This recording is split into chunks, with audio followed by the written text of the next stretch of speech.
नमस्कार, स्वागत है आपका संसद टीवी पर। मैं हूं मनोज वर्मा और आप देख रहे हैं हमारा खास कार्यक्रम मुद्दा आपका। आज हम बात करेंगे त्रिपुरा विधानसभा चुनाव 2023 की। त्रिपुरा विधानसभा चुनाव के लिए मतदान एक चरण में 16 फरवरी को होगा और मतगणना 2 मार्च 2023 को होगी। कुल मिलाकर इस राज्य में जो मतदाता हैं उनकी संख्या अच्छी खासी है।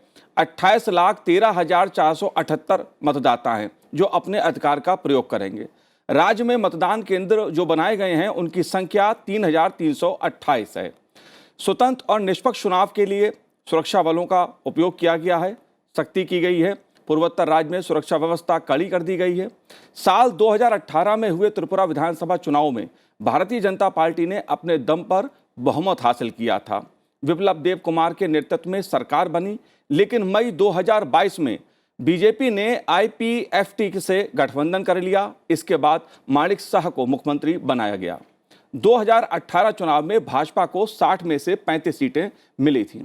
वहीं लेफ्ट पार्टीज को 16 सीटें मिली थीं और आईपीएफटी 8 सीटों पर जीती थी। इस बार के विधानसभा चुनाव में नवगठित राजनीतिक दल टिपरा मोथा की भूमिका पर भी सबकी निगाहें लगी हैं। क्या त्रिपुरा की राजनीति में समीकरण बदल रहे हैं? वैसे नॉर्थ ईस्ट सियासी दृष्टि से खासा महत्वपूर्ण है, दिलचस्प है। इसलिए मुद्दा आपका में त्रिपुरा विधानसभा चुनाव के जो समीकरण हैं, क्या संकेत हैं, उसको समझने की कोशिश करेंगे। कौन से मुद्दे चुनाव प्रचार के दौरान उठ रहे हैं और चुनाव घोषणा पत्र जो विभिन्न दलों का आया है उसके क्या मायने हैं, इन सभी मुद्दों पर चर्चा करेंगे इस कार्यक्रम में। खास मेहमान मेरे साथ इस समय स्टूडियो में मौजूद हैं। वरिष्ठ पत्रकार राकेश शुक्ला जी इस समय मौजूद हैं। राकेश जी, आपका स्वागत है संसद टीवी पर। साथ ही वरिष्ठ पत्रकार संदीप फुक्कन जी से हम बात करेंगे। संदीप जी, आपका भी बहुत बहुत स्वागत है संसद टीवी पर। और हमारे साथ इस समय साथ हैं दिल्ली विश्वविद्यालय के राजनीतिक विज्ञान के प्रोफेसर डॉक्टर सुनील के चौधरी जी। सुनील जी, आपका भी बहुत बहुत स्वागत है। शुरुआत संदीप जी मैं आपसे करूंगा। त्रिपुरा का विधानसभा चुनाव, जाहिर सी बात है जो नॉर्थ ईस्ट के राज्य हैं उसमें आसाम के बाद त्रिपुरा की सियासत खासी महत्वपूर्ण मानी जाती है। आप कैसे देखते हैं इस बार के विधानसभा चुनाव को, क्या संकेत हैं? जैसे आपने कहा, ये बहुत ही दिलचस्प होगा कई कारणों से। पहली कारण तो ये है कि 2018 में जब भाजपा जब अपने दम पे बहुमत लेके आई थी तो किसी को उम्मीद नहीं था कि इतनी भारी बहुमत से वो जीतेगी, क्योंकि उसे त्रिपुरा को लेफ्ट वामपंथी दलों का गढ़ माना जाता था। लेफ्ट फ्रंट गवर्नमेंट, मानिक सरकार साहब जिसकी बहुत ही अच्छी छवि थी, क्लीन इमेज चीफ मिनिस्टर, वो 2 दशकों से ऊपर वो चीफ मिनिस्टर रहे। तो उस मायने में बीजेपी ने एक इतिहास रचा था, एक ऐसे जो जिसे अंग्रेज़ी में रेड फोर्ट कहते हैं, उसको ब्रीच करके वो सरकार बना के। पिछले चुनाव और इस चुनाव में क्या क्या अंतर हुए हमें ये समझना चाहिए। पहली बात, कुछ बीजेपी में अपने में ही थोड़े से अंतर विरोध रहे हैं, उसी के कारण हमने देखा कि नेतृत्व बदले। विप्लव कुमार देब जो चीफ मिनिस्टर थे उनको बदल के मानिक साहा है अभी। सुदीप रॉय बर्मन जो है वो बड़े दिग्गज नेता, वो कांग्रेस छोड़ के बीजेपी में आए थे, वापस कांग्रेस में चले गए। आपने जैसे शुरुआत में कहा, तिपरा मोथा जो एक Tripura indigenous peoples regional alliance, ये एक जो जनजाति है, आदिवासी लोगों का ये पार्टी है जी। वो उनका जो हेड है प्रद्युत देव वर्मा, वो पहले कांग्रेस में थे, अब उनकी अपनी पार्टी है। उन्होंने हाल ही में जो पंचायत पोल्स हुए उसमें बहुत अच्छा प्रदर्शन किया। वो लगभग 60 में से 42 सीटों में वो प्रतिनिधि वो उतार रहे हैं और उनका जो ट्राइबल आउटरीच है बहुत ज़बरदस्त है। तो वो बोल रहे हैं कि वो रॉयल फैमिली से बिलोंग करते हैं, वो वहाँ के राजा के परिवार से हैं, त्रिपुरा के जो राजा रहे हैं उनके बेटे हैं। और उनका ये भी मानना है कि king will be the king maker. ये कहा जा रहा है कि वो खुद राजा के परिवार से हैं, लेकिन वो कौन किंग होंगे, वो किंग मेकर के भूमिका निभाएगी। तो बहुत दिलचस्प है, मुझे ऐसा लगता है। और लास्ट में ये भी देखना चाहिए कि कांग्रेस और वामपंथी जो आपस में भिड़ते रहते हैं केरल में, वो साथ आ गए हैं। तो उसका क्या होगा इस समीकरण का? तो ये सारे मुद्दा हमें देखना पड़ेगा क्या, लेकिन चुनाव बहुत ही दिलचस्प होगा, टफ भी होगा। जी बिल्कुल, दिलचस्प इस मामले में भी होगा क्योंकि जो त्रिपुरा है वो 25 साल तक लेफ्ट पार्टी का गढ़ रहा है। भारतीय जनता पार्टी ने उस गढ़ को तोड़ा, अपना आधार बनाया, अपने दम पर बहुमत हासिल किया और एक बड़ा सत्ता परिवर्तन त्रिपुरा में देखने को मिला। लेकिन इस बार कई नए समीकरण उभर के आए हैं, नए दल उभर के आए हैं, नए समीकरण बन रहे हैं, दलों के बीच गठबंधन हो रहे हैं। जो कल तक आपस में लड़ते थे वो सत्ता के लिए विपक्ष में एक बार फिर से साथ आ रहे हैं। राकेश शुक्ला जी, आप कैसे देखते हैं त्रिपुरा की सियासत को? क्या समीकरण बदल गए हैं? इस बार क्या चुनौती बीजेपी के सामने होगी? लेफ्ट के सामने क्या चुनौती होगी? देखिए, हम जहाँ तक भारतीय जनता पार्टी की चुनौती की बात कर रहे हैं तो मुझे कुछ अलग तरीके से समझने की ज़रूरत है। भारतीय जनता पार्टी वहाँ एक नई तरह की चुनौती पैदा कर रही है, जैसे अभी चर्चा कर रहे थे। तो वहाँ एक तो आदिवासी समाज के बीच की ही पार्टी भारतीय जनता पार्टी के साथ गठबंधन करके चुनाव लड़ रही है। त्रिपुरा की 60 सीटों में से 30 सीटें आरक्षित हैं, 20 सीटें आदिवासियों के लिए और 10 सीटें अनुसूचित जनजाति के लिए। उन 20 सीटों पे हम ये मान के चलते हैं कि वहाँ के जो महाराज हैं माणिक देव बर्मन जी, उनका भी प्रभाव है और दूसरा प्रभाव वहाँ की जो आदिवासियों के बीच की पार्टी है उसका है। तो यदि हम उन दोनों के बीच का बंटवारा देखें तो हो सकता है जिस तरीके का स्टैंड वो लेके चल रहे हैं कि त्रिपुरा ग्रेटर त्रिपुरा बनना चाहिए जी, उसके चलते सीपीएम और कांग्रेस के साथ अभी तक कोई गठबंधन नहीं हुआ। और अभी पिछले हफ्ते की ही बात है कि माननीय राजा साहब और अमित शाह जी के बीच में एक बड़ी बैठक हुई है और काफ़ी लंबी बैठक चली है। उस बैठक में कहा तो जाता है कि ग्रेटर त्रिपुरा को लेकर चर्चा हुई है होम मिनिस्टर के साथ, पर मुझे लगता है कि चुनाव की इस बेला में होम मिनिस्टर के साथ यदि महाराजा साहब की बैठक हो रही है तो उस बैठक के पीछे जरूर चुनावी निहितार्थ होगा। तो ये भी हो सकता है कि इनके बीच में भारतीय जनता पार्टी की तरफ से एक नई चुनौती ये खड़ी की जा रही हो कि जो आदिवासी वोट हमारे साथ है वो तो हमारे साथ रहेंगे, लेकिन जो हमारे साथ नहीं है वो सीपीएम और कांग्रेस की तरफ नहीं जाने पाए क्योंकि उससे वो मजबूत होंगे। इसलिए राजा साहब की जो पार्टी है उस वोट को वहाँ पे कवर करेगी और सीपीएम और कांग्रेस का गठबंधन कहीं ना कहीं सत्ता से पीछे रखा जा सकता है। जी बिल्कुल। बात आदिवासियों की मैं पहले कर लेता हूं क्योंकि अच्छी खासी आदिवासी जो एसटी सीटें हैं अच्छी खासी त्रिपुरा में हैं और जाहिर सी बात है बीजेपी के साथ आईपीएफटी दल है जिसके अपना एक आधार है आदिवासियों के बीच में। 8 सीटें पिछली बार जीती थीं और इस बार जो समीकरण बनते हुए दिख रहे हैं, जो नया दल बना है वो भी कहीं ना कहीं आदिवासियों के बीच जो आदिवासी प्रभाव वाली सीटें हैं उनमें अपना प्रभाव रखता है। टिपरा मोथा, और इसका जिक्र इसलिए भी करना जरूरी है क्योंकि 2021 में Tripura tribal area autonomous district council के जो चुनाव हुए थे इसमें टिपरा मोथा ने 30 में से 18 सीटों पर कब्जा किया था। ये आधार दिखाती है। सुनील जी, मैं ये समझना चाहता हूं क्योंकि बात हम आदिवासियों की कर रहे हैं, वनवासी क्षेत्रों की कर रहे हैं, जाहिर सी बात है देश में आदिवासी गौरव की बात भी है। देश में पहली महिला राष्ट्रपति आदिवासी हैं। आदिवासियों के लिए सरकार ने बहुत काम किया है। इस बजट में भी खासा काम आदिवासियों के लिए है। दूसरी ओर जो विपक्ष है, जो भाजपा विरोधी दल है, वो भी कहीं ना कहीं आदिवासियों के बीच अपनी सेंध लगाने की कोशिश कर रहे हैं, जिस पार्टी का मैंने मोथा टिपरा मोथा जो पार्टी है उसका जिक्र किया। आप कैसे देखते हैं, अगर हम आदिवासियों को केंद्र में रखकर जो समीकरण बन रहे हैं त्रिपुरा में उसी की ही बात करें, उसको आप कैसे देखते हैं? देखिए, इसमें 3 बड़े महत्वपूर्ण मुद्दे हैं या मैं कहूँ कि 3 बड़े बिंदु हैं जिस पर त्रिपुरा का चुनाव ये आधारित होने जा रहा है। सबसे पहली बात है कि ये वास्तव में एक डिस्कोर्स है, विमर्श है संजातीयता बनाम जनजातीयता का। जब मैं संजातीयता की बात करता हूं तो हम देखते हैं कि भाजपा गठबंधन संजातीयता के माध्यम से ट्राइबल्स और नॉन ट्राइबल्स के कन्वर्जेंस को फोकस कर रही है। ये बात स्वाभाविक है और आपने देखा कि बजट में भी 4 गुना जो पैसा बढ़ा है वो जनजातियों के लिए बढ़ाया है। और भाजपा का आईपीएफटी के साथ जो अलायंस है वो वास्तव में जनजातियों को संजातीयों के साथ जोड़ने का एक प्रयास है। तो संजातीयता बनाम जनजातीयता को हम देख सकते हैं और भाजपा ट्राइबल्स को भी अपने साथ लेकर चल रही है और भाजपा का जो आईपीएफटी के साथ जो अलायंस है वो उस चीज़ का सूचक है। दूसरी बहुत बड़ी बात है कि हम देखेंगे भाजपा का जो गठबंधन है वो नए त्रिपुरा की बात करता है, न्यू त्रिपुरा, जिसमें जनता की आकांक्षाएं हों, जनता की उपलब्धियां हों, उनका समारोपण हो। विपक्ष है वो जो तिपरा मोथा के द्वारा लिया जा रहा है वो ग्रेटर त्रिपुरा की बात करता है। तो नया त्रिपुरा और ग्रेटर त्रिपुरा, ये एक विमर्श नजर आ रहा है। और तीसरा जो बहुत महत्वपूर्ण बात है, भाजपा बार बार इस बात को कह रही है कि ये डबल इंजन ऑफ डेवलपमेंट है जो त्रिपुरा के लिए बहुत 5 वर्षों में बहुत विकास उन्मुखी रहा है। और कांग्रेस और वामपंथियों का जो गठबंधन है, कहीं ना कहीं वो डबल इंजन नहीं, वो ट्रबल इंजन ना हो जाए, इस चीज को भी भाजपा वहां पे प्रोजेक्ट करने का प्रयास कर रही है। जी संदीप जी, ग्रेटर टिपरा लैंड की मांग लगभग हर दल उसके समर्थन में दिख रहा है। ये क्या मांग है, कितने लंबे समय से मांग चल रही है और इसका क्या प्रभाव राजनीतिक दृष्टि से या सामाजिक दृष्टि से पड़ेगा? आप कैसे देखते हैं इस मुद्दे को?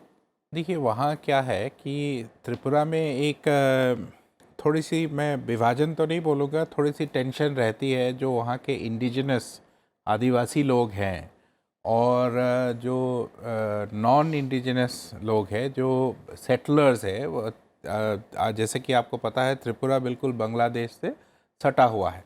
तो जब देश का विभाजन हुआ था, बहुत सारे जो हिंदू बंगाली फैमिलीज़ थे वहाँ सेटल हो गए।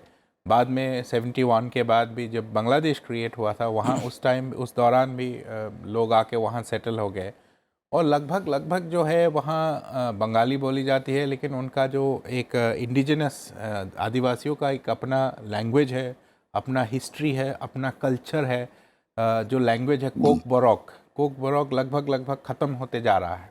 वो बोला नहीं जाता, वैसे पॉपुलर नहीं है। ठीक उसी तरह उनका अपना कल्चर है, हिस्ट्री है। तो ये जो ग्रेटर त्रिपुरा लैंड का एग्जैक्ट क्या फॉर्मुलेशन प्रद्युत माणिक्यदेव वर्मा ने लाया है, वो तो जैसे राकेश जी बोल रहे थे, उसकी चर्चा तो वो इनफॉर्मल लेवल पे होम मिनिस्टर साहब अमित शाह जी से हुआ। लेकिन उनका ये बोलना है कि हमारे जो डिमांड्स हैं वो लिखित देना पड़ेगा, इनको प्राइमेसी देना होगा, इंडिजिनस लोगों को रिजर्वेशन इन जॉब्स, जो ग्रेटर त्रिपुरा लैंड का जो उनके जो एग्जैक्ट फॉर्मुलेशन जो डिमांड्स उन्होंने रखा है जी, वो, लेकिन बेसिकली वो कहने का मतलब ये है कि जो प्राइमेसी देना होगा, जो वहाँ के मूल निवासी हैं या जो जनजाति है, जो आदिवासी है, उनको प्राइमेसी देना होगा। तो अब वो कि कहाँ किस हद तक वो लोग और उसमें बहुत सारे कॉन्स्टिट्यूशनल चेंजेस भी होना होगा। तो उन्होंने कहा कि हमें सिर्फ आश्वासन से नहीं, हमें लिखित रूप पे, जो भी पार्टी हमें लिखित रूप से देंगे, हम उसी के साथ अलायंस करने के लिए तैयार है। आपको मैं ये भी कह दूं, पहले जैसे वामपंथी दल हैं, जो आपने कहा 25 साल से वो लोग थे, वो सबसे पावरफुल वही हैं, अपोजिशन में तो वो पावरफुल वही हैं। और उन्होंने वो पहले वो अपोज थे। जैसे ये सब हमेशा बड़ा ही ट्रिकी इशू होता है। जैसे आप बंगाल में गोरखा लैंड मांगते हैं, तो ऑटोनमस रीजन देने के लिए या काउंसिल तो दे देंगी, लेकिन पश्चिम बंगाल का सरकार गोरखा लैंड के लिए राज़ी ही नहीं होता। तो और वो चलते ही आ रहा है कितने सालों से। आपको याद होगा सुभाष सिंह साहब थे, और एक के बाद वो एक चल ही रहा है, लेकिन वो डिमांड फुलफिल नहीं हुआ है। मेरे अपने स्टेट में, असम में, बोडोलैंड एक अलग स्टेट राज्य का डिमांड था, लेकिन उसको बिल्कुल ऑटोनोमस वो जो ऑटोनोमस काउंसिल बना के उसको, उनका अपनी सरकारें हैं, कुछ चीज़ों पुलिस या कुछ ऐसे चीज़ें छोड़ के उनको काफ़ी पावर्स दिए जाते हैं। तो क्या फॉर्मेट में होगा, ग्रेटर त्रिपुरा लैंड किस हिसाब से चाहिए, लिखित रूप में क्या चाहिए उनको, ये तो अभी डिस्कशन चल रहा है। लेकिन हाँ, ये ज़रूर है कि पॉपुलर सेंटिमेंट है कि जो वहाँ के मूल निवासी हैं उनको प्राथमिकता देना चाहिए, और उसी का राजनीति जो प्रद्युत देव वर्मा है वही कर रहे हैं, और वो चाह रहे हैं कि वो किंग मेकर के रोल में आए। जाहिर सी बात है, टिपरा मोथा इस बार ग्रेटर टिपरा लैंड की जोर शोर से मांग कर रही है, लेकिन अब बीजेपी की जो सहयोगी पार्टी है IPFT, उसने भी इस मांग का समर्थन किया है। ग्रेटर टिपरा लैंड राज्य की मांग IPFT ने भी की है। राकेश जी, ये मुद्दा जो है ग्रेटर टिपरा लैंड का, आप इस मुद्दे को कितना महत्वपूर्ण मानते हैं? चुनाव की दृष्टि से, सामाजिक दृष्टि से, राजनीतिक दृष्टि से कितना महत्वपूर्ण मुद्दा है ये? जैसे अभी विषय आ रहा था मूलता का, तो ये सच्चाई है कि किसी भी राज्य में जब मूलतः निवासियों के सामने संकट आता है, उनके सांस्कृतिक पतन का, उनके रहन सहन का, उनके खान पान में, तो इस तरीके की बातें उठती हैं और इसको हम ये कहेंगे कि विरोध के स्वर मुखरित होते हैं। असम में भी यही हुआ था, लेकिन असम में आप देखेंगे कि हेमंत बिश्व शर्मा जी के कार्यकाल में एक बड़ा बदलाव आया। इसके पहले आप केंद्र सरकार का देखिए कि सीएए और एनआरसी जो लाया गया, उसके पीछे मुख्य उद्देश्य ही यही है कि जो घुसपैठिए जिन राज्यों में वहाँ के मूल लोगों के अधिकारों का हनन कर रहे हैं, तो इसके जरिए वहाँ की उस व्यवस्था यानी मूलता की व्यवस्था को ठीक किया जाएगा। तो मुझे लगता है वो पहल असम में, त्रिपुरा में भी होगी, क्योंकि असम में हो चुकी है और असम में उसका रिजल्ट भी सामने आया है। तो यदि त्रिपुरा में उस पहल को लेके आसान्वित होंगे तो निश्चित तौर पे त्रिपुरा मोथा का जो एक मूल एजेंडा है, कहना चाहिए मुख्य बिंदु है, वो है अलग होने का कारण है उनकी मूलता का रक्षा। तो यदि मूलता की रक्षा को लेके केंद्र सरकार और भारतीय जनता पार्टी की तरफ से यदि इंश्योरेंस दे दिया जाएगा, तो मुझे लगता है कि वो विभाजन की स्थितियां त्रिपुरा में नहीं आएंगी। और जैसा अभी चौधरी साहब ने कहा कि न्यू त्रिपुरा की जो बात की जा रही है, तो ग्रेटर त्रिपुरा की जगह पे सारे लोग न्यू त्रिपुरा पे ही फोकस करेंगे और ये जो मूलता का मूल विषय वहाँ पे खड़ा हुआ है, तो जब हमारी संस्कृति, हमारी विरासत की रक्षा का कोई संकल्पित हो जाएगा, कोई ऐसी सरकार आएगी जो इसकी रक्षा करेगी और हमारी मूलता को बचा के रखेगी, तो जाने में कोई दिक्कत नहीं होगी। इसीलिए आप देखिए कि त्रिपुरा मोथा को लेके भारतीय जनता पार्टी भी समर्थन कर रही, कांग्रेस सीपीएम भी समर्थन कर रही, लेकिन इंश्योरेंस की स्थितियों में आज की डेट में मुझे लगता है केंद्र सरकार और भारतीय जनता पार्टी ज़्यादा मजबूत है। इसीलिए जो अभी पिछले दिनों अमित शाह जी के साथ जो आपके माणिक देव बर्मन राजा साहब की जो मीटिंग हुई, उसमें कहीं ना कहीं ये कंसीडर किया गया होगा कि मूलता की रक्षा में दूसरे दलों की अपेक्षाकृत हम ज़्यादा इंश्योर हैं। और उसी के चलते अभी तक कांग्रेस और सीपीएम की तरफ से प्रयास किए जाने के बाद भी जो त्रिपुरा मोथा के मुद्दे को लेकर राजा की पार्टी और विपक्षी पार्टियों के बीच में गठबंधन नहीं हो पाया है और वो एक तटस्थ भूमिका में है और अलग से चुनाव लड़ने के लिए पूरी तरह से संकल्पित है। जाहिर सी बात है, जब विधानसभा चुनाव आते हैं तो जो स्थानीय दल होते हैं, क्षेत्रीय दल होते हैं, उनके अपने खास मुद्दे होते हैं, जिनकी बुनियाद जो लोकल सेंटीमेंट होते हैं उस पर बहुत ज़्यादा टिकी होती है। भारतीय जनता पार्टी का भी एक पुराना स्टैंड रहा है, छोटे राज्यों का भाजपा ने समर्थन किया है, नए राज्यों का गठन भी भाजपा के शासन में हुआ है, लेकिन आगे पार्टी की रणनीति क्या होगी ये देखने वाली बात है। लेफ्ट और कांग्रेस की रणनीति क्या होगी ये भी देखने वाली बात होगी। लेकिन मेरा एक सवाल चौधरी साहब आपसे है, सुनील चौधरी जी, नॉर्थ ईस्ट कभी कांग्रेस का बड़ा गढ़ हुआ करता था, बीजेपी आसाम में ताकतवर थी, धीरे धीरे बीजेपी का 90s के बाद उभार शुरू हो गया था आसाम में, लेकिन त्रिपुरा या दूसरे राज्यों की मैं बात करूं उसमें बीजेपी ने धीरे धीरे करके कांग्रेस से एक एक राज छीना। आप कैसे देखते हैं जो बदलती हुई सियासत है त्रिपुरा सहित नॉर्थ ईस्ट की?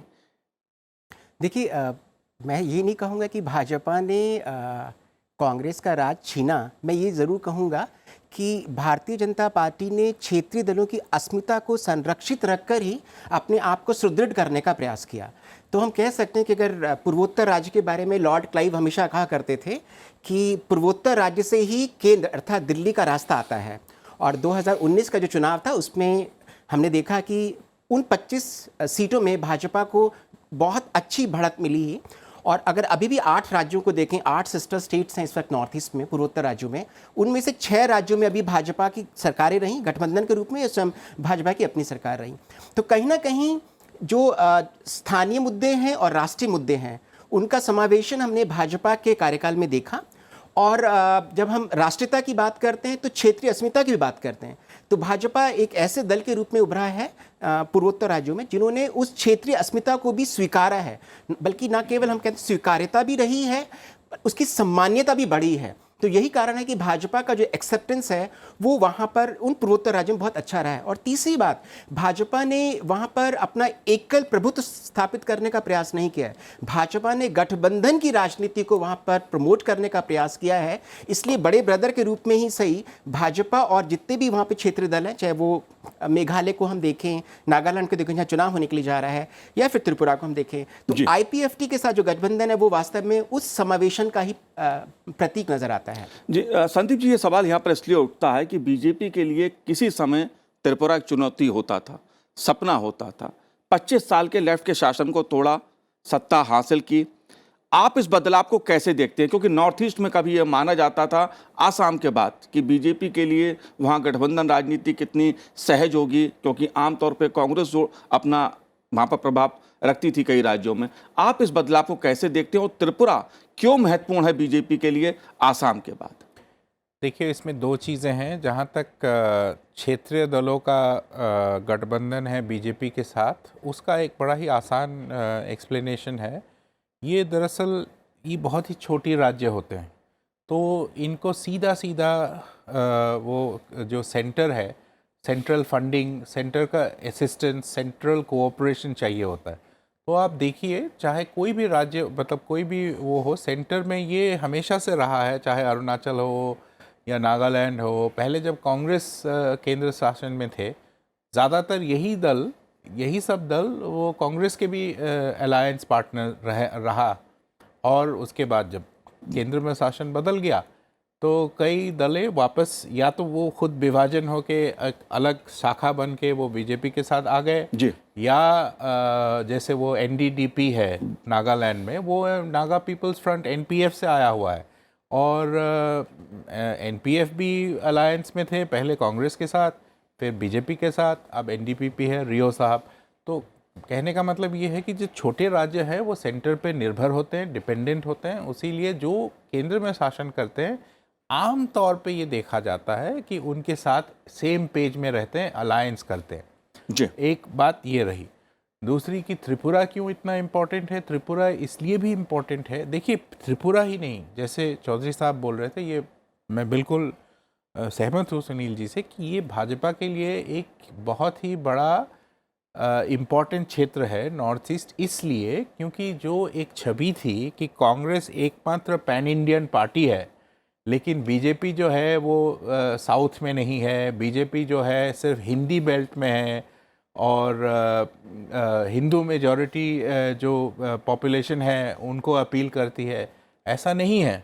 ये प्रूव करती है, जैसे मेघालय हुआ, उनका जो रीजनल मेघालय हुआ या मिजोरम हुए या जो आपका वो है नागालैंड, मिजोरम एंड मेघालय, ये क्रिश्चियन मेजॉरिटी स्टेट्स है, लेकिन उनके अलायंस पार्टनर्स जो हैं वो बीजेपी के साथ आ गए। तो ये आइडियोलॉजिकली बहुत इम्पॉर्टेंट है। सिमिलरली त्रिपुरा जो है एक अकेला ऐसा स्टेट है जिसको एक्चुअली ब्रेक थ्रू माना जाएगा। 25 सालों से कांग्रेस वहाँ पे सरकार में, जी, वैचारिक दृष्टि से एक बड़ी जीत बीजेपी की कहा जाएगा। आइडियोलॉजिकली ये रीजन बहुत इम्पोर्टेंट है और ये चाहेंगे कि किसी भी तरह ये स्टेट अपने को रखे। बिल्कुल। और 5 सालों में बीजेपी ने विकास के मुद्दे पर जिस तरह से वहां काम किया है, उसी डेवलपमेंट को बीजेपी इस बार मुद्दा बना रही है कि किस तरह से उसने त्रिपुरा का विकास किया है। लेकिन एक मुद्दा कांग्रेस पार्टी के घोषणा पत्र में है पुरानी पेंशन योजना का और 150 यूनिट बिजली मुफ्त देने का। राकेश जी, मुफ्त की राजनीति, पुरानी पेंशन का मुद्दा कितना बड़ा मुद्दा है, कितना असर डालेगा ये? देखिए, ये लोक लुभावन जो वादे होते हैं वो प्रभावित करते हैं। स्वाभाविक है कि जब जनता के सामने ये मुद्दा आता है कि हमें कितना क्या फ्री मिल रहा है, लेकिन हमें ये भी देखना चाहिए कि नॉर्थ ईस्ट के लोगों को भी उसी तरह से पिछले 2 साल से अनाज मिल रहा है जिस तरीके से देश के दूसरे हिस्से मिल रहा है। तीसरा, आप उस पर इंफ्रास्ट्रक्चर में देखिए तो सड़क देखिए, एयरपोर्ट देखिए, प्रधानमंत्री आवास देखिए, और सौभाग्य योजना के तहत नॉर्थ ईस्ट में सुदूर बसे हुए गांवों में भी सोलर बिजली पहुंचाना, जी, ये आसान काम नहीं था और ये काम 2014 से 2022 के बीच में हुआ है। तो एक कहीं ना कहीं जो आप देखेंगे कि आज़ादी के बाद एक गैप पैदा हुआ समाज नीति और राजनीति के बीच में। तो अब 2014 के बाद आप देखेंगे कि समाज नीति और राजनीति में एक फिर से बदलाव आया है कि समाज नीति को ऊपर लाया गया है राजनीति के लिए। पहले ये हो गया था कि समाज नीति को नीचे दबा दिया गया था राजनीति के लिए, इसीलिए जातिवाद, पंथवाद, समाजवाद, धर्मवाद, ये तमाम तरह की चीजें ऊपर लाएगी कि समाज का कैसे दोहन करना। जी, बिल्कुल बिल्कुल। लेकिन त्रिपुरा की राजनीति में जिस प्रकार क्षेत्रीय दलों ने अपने मुद्दे इस बार प्रचार में सामने रखे हैं जनता के, और राष्ट्रीय दल खासतौर से कांग्रेस और बीजेपी ने जिस प्रकार से अपने मुद्दे वहां की जनता त्रिपुरा के मतदाताओं के सामने रखे हैं, बीजेपी इस समय सत्ता में है त्रिपुरा में और वामपंथी दल कोशिश कर रहे हैं, कहीं ना कहीं बीजेपी को चुनौती देने की, सत्ता परिवर्तन के लिए कोशिश कर रहे हैं। लेकिन अंतिम फैसला मतदाता का होगा, मतदाता किसे चुनता है। आप तीनों ने इस कार्यक्रम में भाग लिया, बहुत बहुत शुक्रिया, बहुत बहुत धन्यवाद हमसे बात करने के लिए। तो आज इस कार्यक्रम में इतना ही, मुझे दीजिए आज्ञा, नमस्कार।